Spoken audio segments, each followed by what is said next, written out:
Olá, o meu nome é João Medeiros, eu sou astrólogo e neste vídeo venho responder às 4 críticas principais que se fazem em relação à astrologia.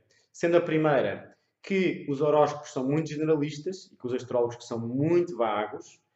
A segunda, que a astrologia não está provada cientificamente, nem os planetas nos influenciam. A terceira, que hum, signos e constelações já não coincidem e que, portanto, os astrólogos são os aldragões. E, finalmente, a quarta, não faz sentido, porque duas pessoas podem ter o mesmo mapa de nascimento, nascerem à mesma hora e são pessoas diferentes, como acontece nos gêmeos. Então, começando pela primeira crítica, que os horóscopos são vagos e que os astrólogos são generalistas e por isso é que as pessoas acham que eles acertam, porque alguma coisa há de estar certo. Bom, primeira coisa, há que esclarecer o que é horóscopo e o que é que não é horóscopo. Horóscopo vem de ver a hora. Então, implica de facto ter, entre outros dados, uma determinada hora para se poder fazer uma interpretação e um cálculo. Não só uma hora, como um dia, mês, ano e local, para se poder desenhar um mapa astrológico, calcular o mapa e interpretar um determinado contexto. O que é que isto significa então na prática? Significa duas coisas. Por exemplo, que aquilo que as pessoas veem nos jornais e nas revistas, as previsões semanais, signo a signo, ou mensais ou diárias, de facto não correspondem à astrologia. Digamos que é uma versão simplista e comercial de algo que é muito mais elaborado e muito mais complexo. Então, pasmem-se, na verdade, o objetivo superior da astrologia psicológica até é que ajudar as pessoas a conseguirem elevar o seu potencial, realizá-lo naquilo que tem de especial, único e diferente. Mesmo que faça sentido haver, em média, características semelhantes para pessoas nascidas na mesma época. Mas a astrologia também diz que, consoante a diferença de número de horas, de dias e da fase da Lua, por exemplo, que há diferenças entre cada uma dessas pessoas nascidas nesse mesmo mês. Já agora, que os astrólogos são vagos. De facto, muitas vezes os astrólogos, uma vez que a astrologia é uma linguagem metafórica e muito parecida com a música, quando as partituras são complexas, porque há partituras simples e outras mais elaboradas, e se o astrólogo não tem muita experiência, ou mesmo que a tenha, pode comunicar com o seu cliente através da intuição e estabelecer uma comunicação a outro nível e saltar a própria técnica astrológica. Mas isso não quer dizer, lá porque ele usa a intuição, que o corpo técnico da astrologia por si não possa ser consistente e não possa ser coerente e funcionar na mesma. Parece que só os astrólogos é que não podem falhar. Quando, por exemplo, os meteorologistas também falham, os médicos enganam-se muito e os políticos, se calhar, alguns deles ainda mais. Portanto, também o astrólogo pode ter direito a falhar, mas isso não implica que o seu método, que a sua disciplina, tenha consistência e seja útil na maioria dos casos. Já agora, para teres uma noção quão concretos e precisos podem ser os astrólogos, eu recomendo o trabalho e a obra do astrólogo William Lilly. Já agora mostro-te um dos livros onde tu podes conhecer, porque é um astrólogo que tinha realmente aconselhava pessoas da corte e do Parlamento britânico no século XVII e tinha uma taxa de acerto de interpretação e de capacidade de ajuda fora do normal. Então, se alguma vez tu voltares a dizer que os astrólogos são vagos, por favor, lê primeiro o trabalho do William Lilly. Ok? Segunda crítica. Bom, a astrologia não está provada cientificamente e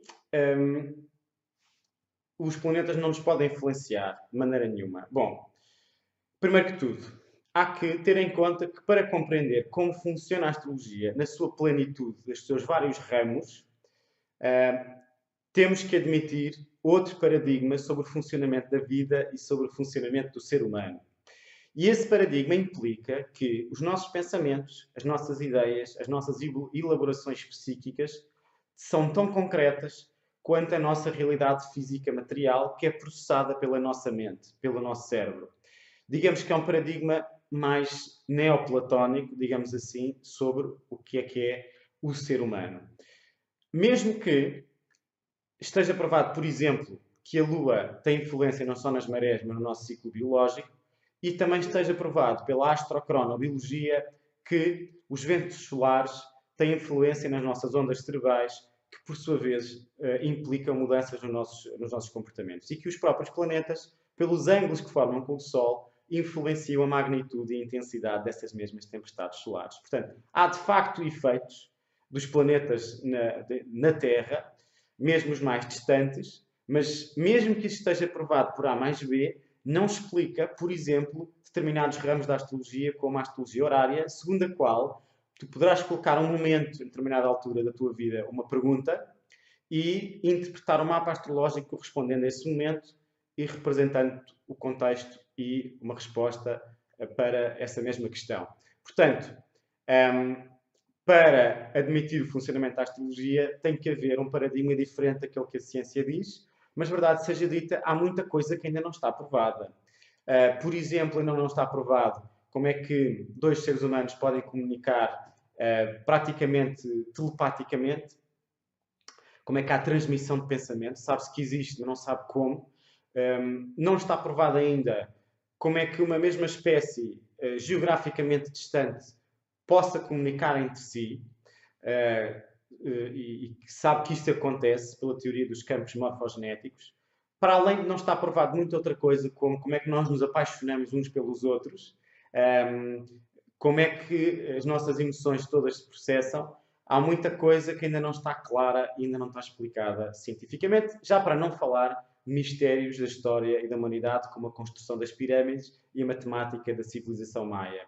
Portanto, já agora, se quiseres ler um bom livro para explicar as críticas todas que foram feitas pela ciência à astrologia, muitas delas com razão, e as provas científicas, ficas também a saber que também existem provas estatísticas a favor da astrologia, em especial o trabalho de Michel Gauquelin nos anos 70, que comprovou que a posição dos planetas à nascença tem associação com as vocações e com os comportamentos e os temperamentos das pessoas, e vais ver esse livro, que é o livro de Jeffrey Cornelius, Moment of Astrology, que é um espetáculo de livro que explica todas essas críticas bem fundamentadas e a resposta às mesmas, e porque este novo paradigma da importância do símbolo como uma realidade muito concreta ser a verdadeira matriz que permite aceitarmos o funcionamento desta linguagem.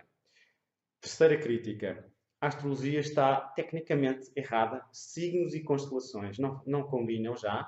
Portanto, os astrólogos são muito ignorantes ou são aldrabões, já para não falar da possível existência de um terceiro signo e de coisas como se ler da mesma forma os signos do hemisfério norte e do hemisfério sul. Então, como eu estava a dizer, como em todas as outras áreas, há bons profissionais e maus profissionais. Pode haver bons condutores de táxi e maus condutores. Pode haver simplesmente bons engenheiros e maus engenheiros. E bons astrólogos e maus astrólogos. E os bons astrólogos sabem perfeitamente que, devido ao movimento da precessão dos equinócios, que o zodíaco das estações e o zodíaco das estrelas ou das constelações já não coincidem. Já desde há 2000 anos. O que quer dizer, quando nós falamos de alguém de ser do signo de Touro, não estamos a querer dizer que o Sol esteja apontado para a constelação de Touro. E, na verdade, se tu fores muito bom astrólogo, utilizas os dois zodíacos em simultâneo. O zodíaco sideral e o zodíaco natural. Já agora, então perguntas tu, então mas se signos e constelações não são exatamente o mesmo conceito, porque é que se usam os mesmos nomes? Eu concordo que isso é uma crítica muito válida e por isso é que eu sugeri, num dos meus livros, usarmos uma nomenclatura alternativa para distinguirmos melhor zodíacos que têm muita coisa de semelhante, mas que são intrinsecamente um pouco diferentes. Por exemplo, chamando ao Aquário de Aquário-Neve, para se compreender melhor a fase do ano a que está ligada. Agora, em relação aos hemisfério norte e hemisfério sul, da minha prática também devo dizer que pessoas que nascem em Moçambique, Angola, Brasil, por exemplo, no início de setembro, sendo virginianos, são tão virginianos como os de Portugal ou do norte da Europa. Porquê é que isto é assim? Porquê é que isto funciona assim? Bom, é verdade que a linguagem astrológica está referenciada no hemisfério norte, onde nasceu, mas também é verdade que, do ponto de vista energético e político, o hemisfério norte tem uma densidade de terra maior e, digamos que a amplitude de variação térmica no norte da Terra é mais oscilante do que no sul, e essa é uma possível razão para a qual se referencia tudo segundo as estações do hemisfério norte e não do hemisfério sul. Quarta crítica. Não faz sentido a astrologia porque duas pessoas podem ter o mesmo mapa astrológico, terem nascido exatamente no mesmo momento ou no mesmo local, como gêmeos, e, no entanto, serem pessoas diferentes. Bom, como eu referi há pouco, a linguagem astrológica é uma linguagem metafórica, alegórica, quase até poética, em que se compreende o espectro de possibilidades dentro de um determinado planeta ou determinada área de vida, mas não exatamente a escolha que o indivíduo fez para com essa mesma área de vida ou para com esse mesmo potencial. No caso dos gêmeos em específico, há técnicas e maneiras de abordar a interpretação desse mapa astrológico é igual. Por exemplo, há quem considere que o primeiro gêmeo está mais associado ao Sol e ao lado esquerdo oriental do mapa, sendo, em média, esse primeiro gêmeo mais extrovertido, e que o segundo gêmeo, que nasceu depois, terá mais associação com a Lua, sendo teoricamente mais dependente, em média, e vivendo mais no hemisfério ocidental ou direito do mapa astrológico. Contudo, para além dos gêmeos, existem também os gêmeos que não são gêmeos de sangue, mas são gêmeos astrológicos, e há estudos que, de facto, comprovam semelhanças muito grandes do caminho entre essas duas pessoas. Posso recomendar mais um livro, José Prudêncio, Um Céu e Dois Caminhos, que faz precisamente esse estudo comparativo entre o mapa de José Saramago e José Augusto de França, que nasceram com apenas 20 minutos de diferença, e chega à conclusão que houve acontecimentos paralelos praticamente iguais nas suas vidas e, portanto, há mais estudos que comparam pessoas que nasceram na mesma data de nascimento e que até reforçam mais a astrologia do que o contrário, mesmo que esteja implícito sempre que existe livre-arbítrio e que o nível de consciência da pessoa pode ajudá-la a viver de uma forma melhor ou pior os planetas como estão representados no seu mapa astrológico. Portanto, sim, nós partimos do princípio que existe um pré-condicionamento, ou uma pré-determinação, mas que não é absoluta. E, aliás, o objetivo do astrólogo é ajudar o seu cliente a superar esses mesmos condicionamentos, no sentido de se sentir mais ilimitado no seu próprio potencial e na sua própria realização. Portanto, espero que tenhas gostado e muito obrigado.